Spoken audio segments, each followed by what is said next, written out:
And it's in line with the centennial anniversary of our Tata Madiba's birth. And we couldn't find a more worthy candidate to honor in terms of your role for uplifting education in our community. So we would like to thank you for that. We have a few questions, and we want you to speak from your heart. Yeah. So we'll get right down to it. Mr. Cebekhulu, thank you for the time again. We'd love to know a bit more about you, sir. If you can very briefly give us some insight into Mr. Cebekhulu, the person. It's difficult to describe oneself in such a situation, but my name is Hendros Fiso Stutuzo Cebekhulu. I was born in Upper Tongaat. In those days it was called Upper Tongaat. It's in Appelspotch. Because my parents were my grandparents, I started school in Ngoma, did my secondary school in this very school where I'm the principal. Wow. Yeah, then went for my matric. I went to Ohlang High School in Inanda. I completed in 1981. Then I proceeded to University of Zululand and did my BPET degree. Yeah, that's the story in short. Wonderful. Yeah. A bit about the family, any children? Yes, like I said, I was born in this area up north. The family, of course, stayed in Tongaat, in Ambanati, but also had a homestead in Ngoma, where I started my primary education. All in all, we are 4, but we are only now 5. It's myself who is the male that is still around. My brother passed on in 1998 in a tragic accident in Melmoth. Yeah, so I've got relatives, cousins, and the entire family is around Tongaat. I've got 2 kids, and also responsible for my elder brother's children that passed, the brother that passed on in 1998. Yes. So it's not a big family. That is my children. But of course, if you consider that I've got the nieces and the nephews, right, it's quite a big family. So even though I'm what you call a Tongaat boy, but I chose for some reasons to go and stay in Umlazi, where I think it gives me kind of enough rest to be away from the place where I work. Right, makes sense. Makes sense. Yeah. So, sir, you clearly are so devoted to your school. In a few words, what would you say inspires this devotion? I think my passion basically is to make a difference in the lives of the children of this community. Having grown here and having known what type of conditions that learners that come to our school come from, I've been inspired. In fact, it's not only my thing, it's something that we as the staff of Nkosibomvu share, that we want to make a difference. And without any doubt, I can say that we have made a contribution, because I started here in 1987, having had a short stint at Umkawe High School in Nanda, where I learned a thing or two about the passion that one should have for people living in the rural areas as well as people living in informal settlements. So that has been the driving force, that we want to make a difference, and we continue to make that difference. Even though we do not get enough support from the parents, but as a team we have tried. As a team we have gone out of our way to ensure that the learners that come from surroundings get educated, teachers get educated, and teachers get to know the conditions under which they live, and also assist them in many ways to not to feel that they come from those backgrounds, create an environment which is like a home. And we know the sacrifices that we make so as to achieve that. It's not been an easy thing, but I feel we have broken certain barriers, but I don't think we have won yet. We still have, yes, those challenges that we need to overcome. Thank you, sir. Thank you for that. Your school obviously operates slightly different to the norm in terms of going above and beyond the call of duty, as you alluded to. What would you say are some of the unique operating standards that exist at the school? I cannot basically say we were different, apart from the fact that understanding the living conditions of the children, is that we allow this school to be used in the afternoons, yes, and evenings, as well as on weekends, that learners study here. We have a dedicated security company, and we also have staff that come to monitor learners as they study in the evening. Because I live in the school cottage, I also make time to supervise the study, and also to ensure that, especially towards the end of the year, around August, learners that come to study are given meals so as to kind of be in a better position to absorb whatever that is they are studying, because some of them really have one meal a day. So it helps in a sense where we have a local taxi industry that are able to provide the school with some bread, with some sugar and coffee, tea and other stuff, so as to have these learners being given coffee and bread and whatever that they can eat on a particular night. So it then helps in the sense to encourage them to study, and at the same time to be eager to come and have that environment, because we sort of become a community even at that time of the night. We kind of have this bond that they also look forward to coming to school, and also to engage themselves, and in some cases take a break and have that fun.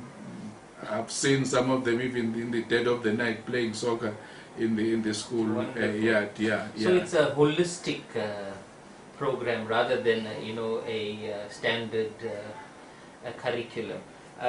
You've actually preempted my next question, and you've answered it, and I'm no journalist by any stretch of the imagination, so okay. I was going to ask about, you obviously need buy-in from the community, and in terms of the community's role, and it is so amazing to hear like the local taxi industry and other key stakeholders also contributing. Do you want to elaborate any further on any other?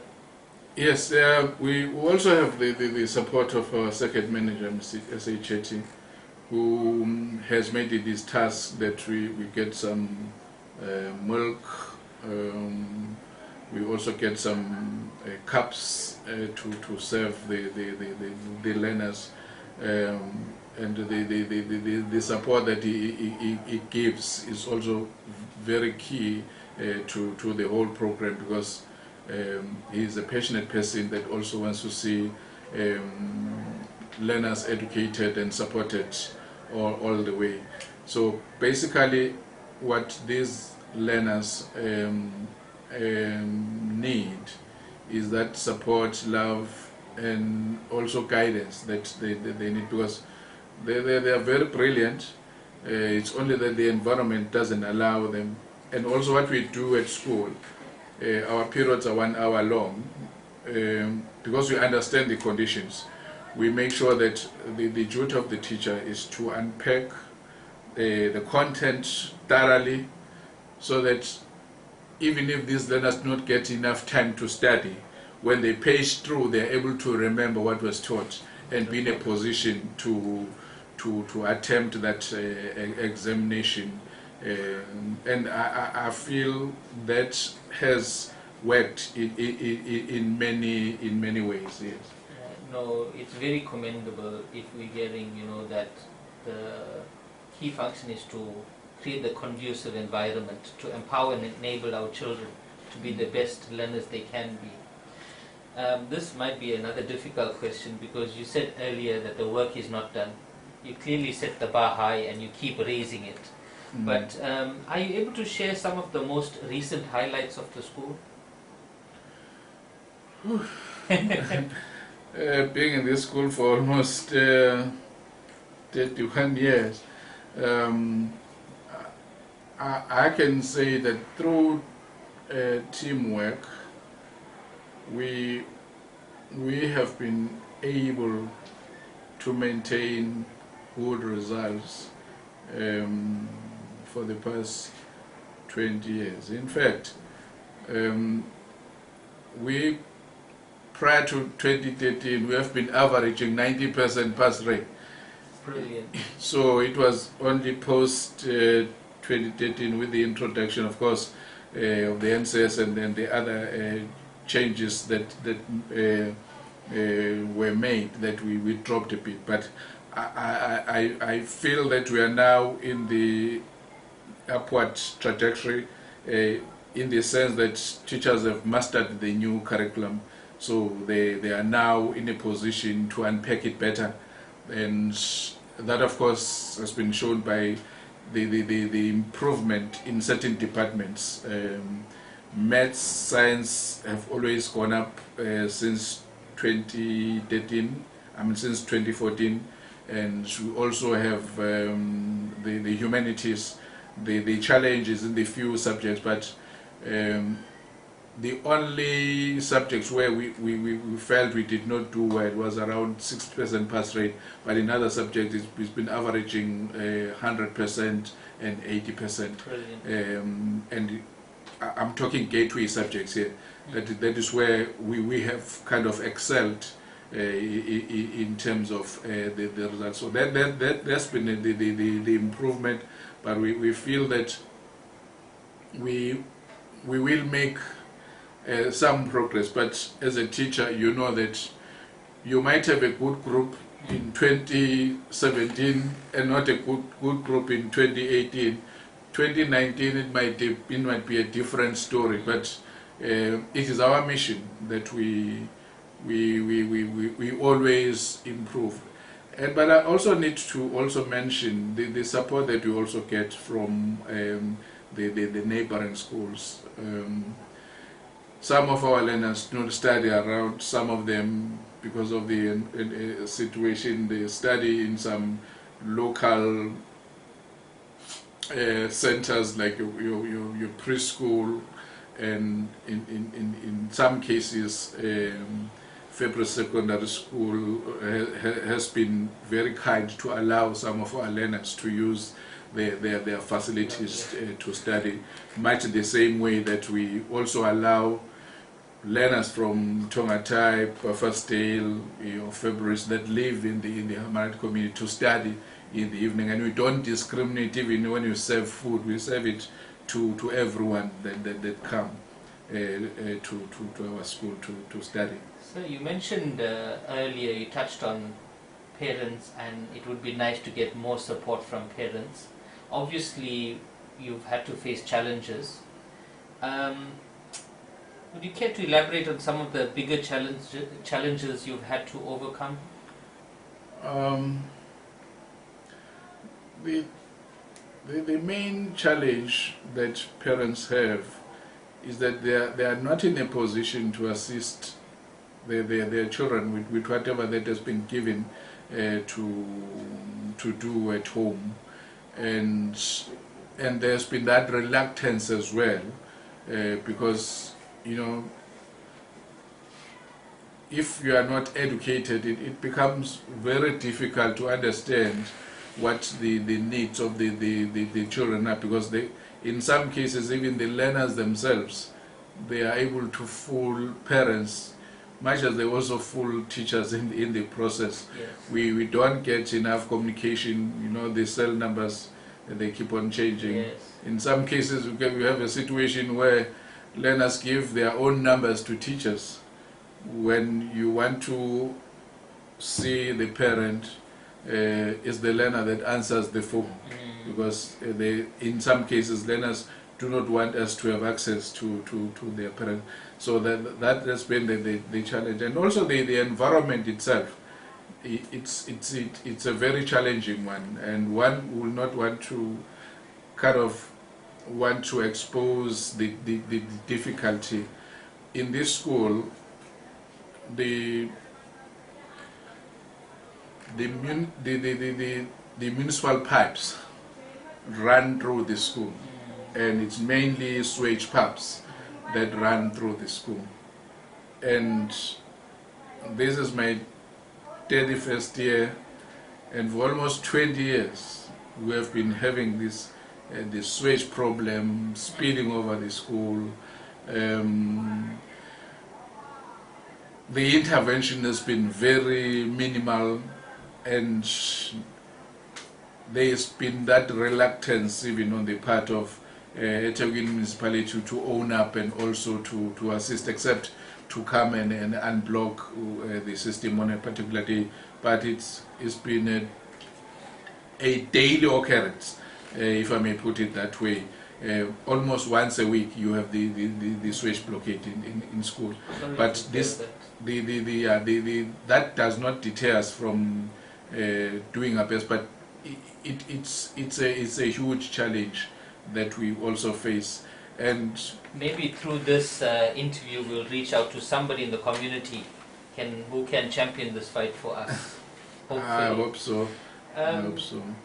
Mr. Cebekhulu, what would be the one achievement that makes you most proud?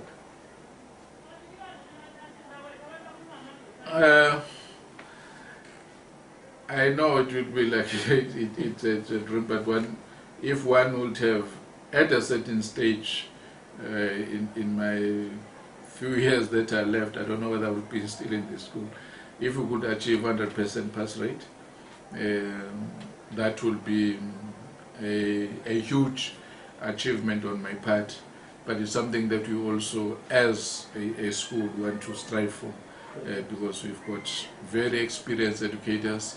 Even the young ones that are coming in, they've bought into the idea that they need to also to serve. That one, I should think it's a dream. Also need enough shelter for the school. We do not have shelter.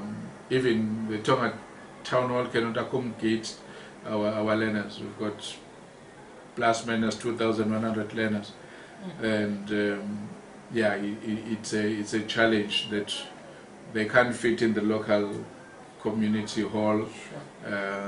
Even if we have to have some functions, we have to break it into grades, because we need to ensure that we have every learner being attended to in terms of whatever function that would be held. But ideally, one would like to have a system where at least we have an assembly shelter where all our learners could be kept in under one roof with all the staff that we have, and also do our functions here instead of us going away, going out of school. And the other challenge, of course, is that of we don't even have a combination court where you can have your basketball, your volleyball, and also netball from within. So it's a challenge. Yeah. Thank you. Okay. We'll get there. Okay. Yeah, hopefully. Yeah. So, like I said earlier, this fits into our program to celebrate the centennial anniversary of the birth of our Tata Madiba. Okay. And Tata taught us so much. In reality, sir, you are living his vision. I'm happy. Sir, is there any way that you draw inspiration from our great leader, Nelson Mandela? It's mainly the passion to serve and make that difference, however minimal it may be, but as long as one can make a difference in the not only in the lives of the nation, but in the community that we serve. I think it's the mission that one has, and in fact, even it's a mission of all schools in Tongaat. I think if one could look at history, the Tongaat schools were the first schools to integrate around 1989, when in some areas it was even difficult, and having that also that also relationship that we have with the neighboring school also helps that we are able to strive to make a change in the lives of something for us to be proud of. Yeah. The community. Tongaat schools have been the pioneers of change. Lovely. Yeah. In that tone, our last question, we know you have extreme time constraints, so we try to make it as short as possible. What is your message to the people of Tongaat? My message is that we should continue to serve, never tire, never expect that certain things will be done for us. We should be innovative, we should think out of the box just to make it a difference. If you look around, Tongaat is the most stable area that has ever integrated, and we have never heard of any incident that ever took place. But it's a challenge that we should continue to rise and make that difference. It's something that we should continue to strive for. I agree. It's our responsibility to grow that legacy. It's our time now. Because Tongaat has a very rich history. Yes. I remember when Mandela came here, I think 93, 94, around that time, when he spoke of how he used to stay in the houses of the people that were involved in the Indian Congress at that time, when he was on his way to see Chief Albert Luthuli, because he would only come there at night. Yes. So he used to have some places where he would live, and he lived in the community, among the certain members of the Indian Congress of the time. Yes, so it's got that rich history, 100%. and we should also try and promote that peace and unity that people like Madiba stood for. I think that's an excellent message. Mr. Cebekhulu, thank you, sir, for the time. Thank you. And way more especially for the wonderful work you are doing for education in Tongaat, in molding tomorrow's leaders. We wish you everything of the best. Okay, thanks so much. Thank you. Yeah, okay.